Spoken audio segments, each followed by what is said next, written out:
नमस्कार दोस्तों। आज हम ऐसी समस्या की बात कर रहे हैं जो देश में लाखों लोगों की समस्या है, लेकिन लोगों को पता ही नहीं है कि ये उनकी समस्या है। जी हाँ, हम बात कर रहे हैं बैंकों में जो मिनिमम बैलेंस होता है, जो लोगों के खाते होते हैं उनमें एक मिनिमम बैलेंस की एक अनिवार्य शर्त होती है और उस शर्त के अनुसार आपको इतना पैसा उस खाते में रखना अनिवार्य है।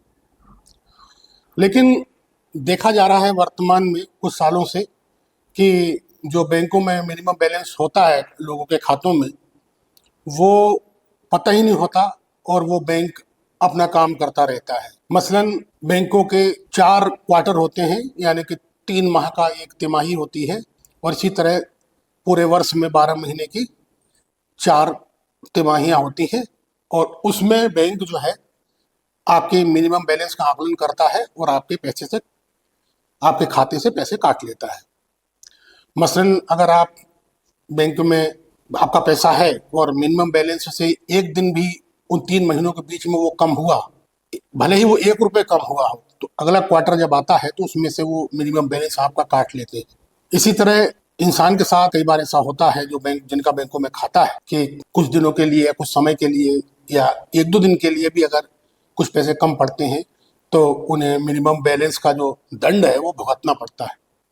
मसलन मैं एक उदाहरण देता हूँ आपको कि अगर आपका चालू खाता बैंक में है और उसमें अगर आपने मिनिमम बैलेंस जो बैंकों ने बना रखा है, कहीं पर ग्रामीण क्षेत्रों में 2,500 रुपये है, उपनगर में 5,000 रुपये है, और जो मेट्रो सिटी है उसमें 10,000 रुपये है। इस तरीके से ये बैंकों का उन्होंने स्लैब वर्गीकरण कर रखा है शहरों के हिसाब से, और इसमें अगर आपके पैसा जो मिनिमम बैलेंस आपको रखना है और अगर एक भी दिन वो पैसा नहीं रहा उसमें, तो अगला जो तिमाही आएगी उसमें मिनिमम बैलेंस काट लिया जाएगा।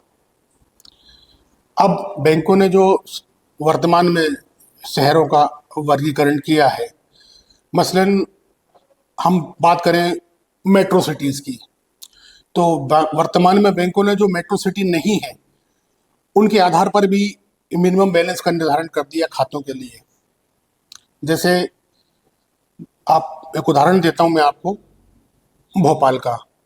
वो भोपाल मेट्रो सिटी नहीं है, भोपाल एक शहरी क्षेत्र माना जाता है, राजधानी जरूर है मध्य प्रदेश की, लेकिन वो मेट्रो सिटी नहीं है। ना भारत सरकार के द्वारा जो मापदंड हैं उसको पूरा करता है मेट्रो सिटी के हिसाब से, और ना केंद्रीय सरकार ने घोषित कर रखा है कि मेट्रो सिटी है। हाँ, इतना जरूर हुआ कि मेट्रो सिटी के नाम पर एक भोपाल में मेट्रो की शुरुआत की गई है, तो 4-6 डब्बे आधे अधूरे शहर में चल के वो बंद हो गए हैं। लेकिन उसका जैसा कि कहावत है, कोई चीज़ अगर थोड़ी भी शुरू की जाए तो हल्ला बहुत होता है और काम कम होता है, मतलब शोर ज़्यादा जोर कम। इसी तरह भोपाल को स्मार्ट सिटी में भी लिया गया था। जो पहले 100 शहर स्मार्ट सिटी बनाए जाने थे केंद्र सरकार के द्वारा, उसमें भोपाल का भी नाम था, लेकिन वो ये कहना चाहिए कि भोपाल सिटी को स्मार्ट सिटी के नाम पर आधा अधूरा छोड़ के खंडर बना के छोड़ दिया गया है। तो इतना जरूर वो मापदंड है भोपाल के, वो मेट्रो सिटी हो सकती है या किस मापदंड से है नहीं पता, लेकिन उसमें जो है निर्धारण बैंकों ने मेट्रो सिटी के हिसाब से किया है, यानी उसमें 10,000 रुपये आपको मिनिमम बैलेंस रखना अनिवार्य है, और अगर आप उससे कम रखते हैं और एक भी दिन कम रखते हैं तो आपका मिनिमम बैलेंस काट लिया जाएगा। और लोगों को ये पता नहीं होता कि मेरे 1 दिन या 2 दिन मैंने अगर वो बैंक में अगर वो जो मिनिमम बैलेंस है वो कम हुआ है तो बैंकों ने कितना पैसा काट लिया है। और बैंक इस मामले में काफ़ी पैसा काटते हैं। अगर मिनिमम बैलेंस चालू खाते में नहीं हो तो कहीं 550 रुपये, कहीं 600 रुपये, कहीं 660 रुपये, इस तरीके से बैंकों ने अपना निर्धारण कर रखा है।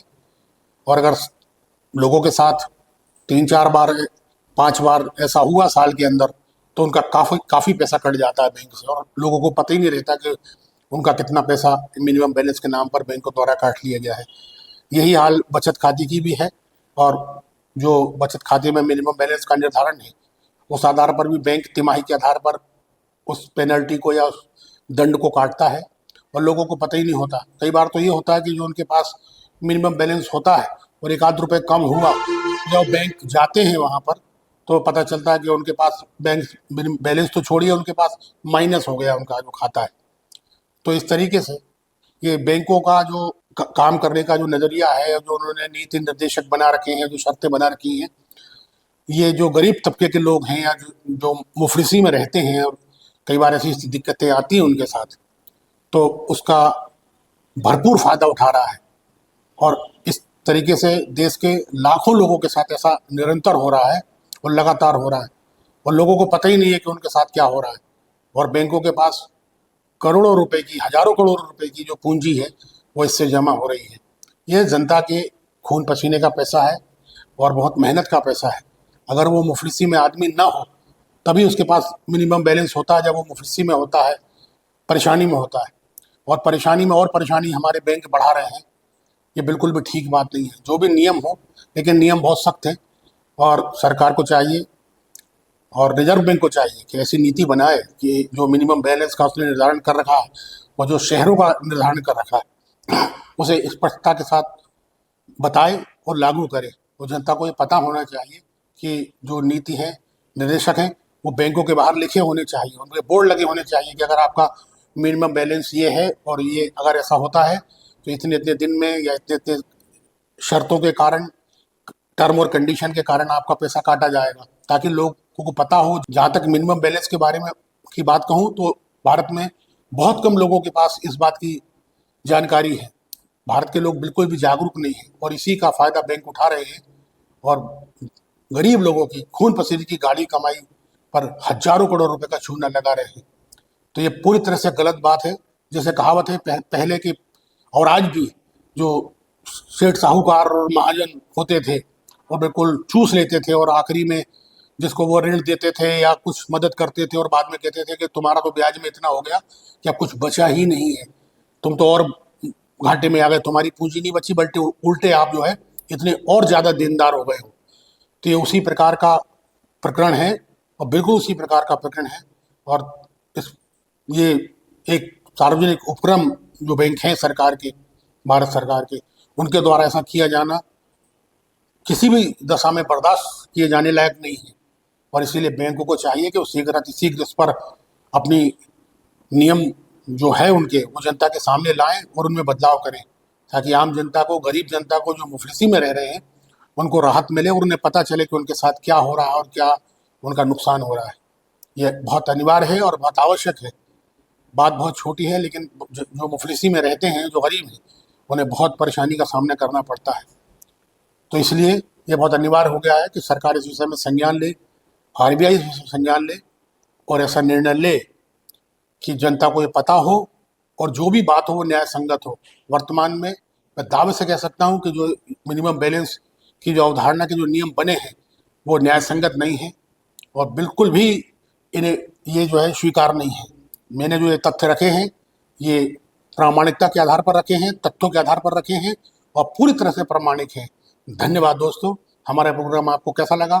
आप हमारे चैनल को सब्सक्राइब करें, शेयर करें और कमेंट में अपनी राय बताएं। धन्यवाद।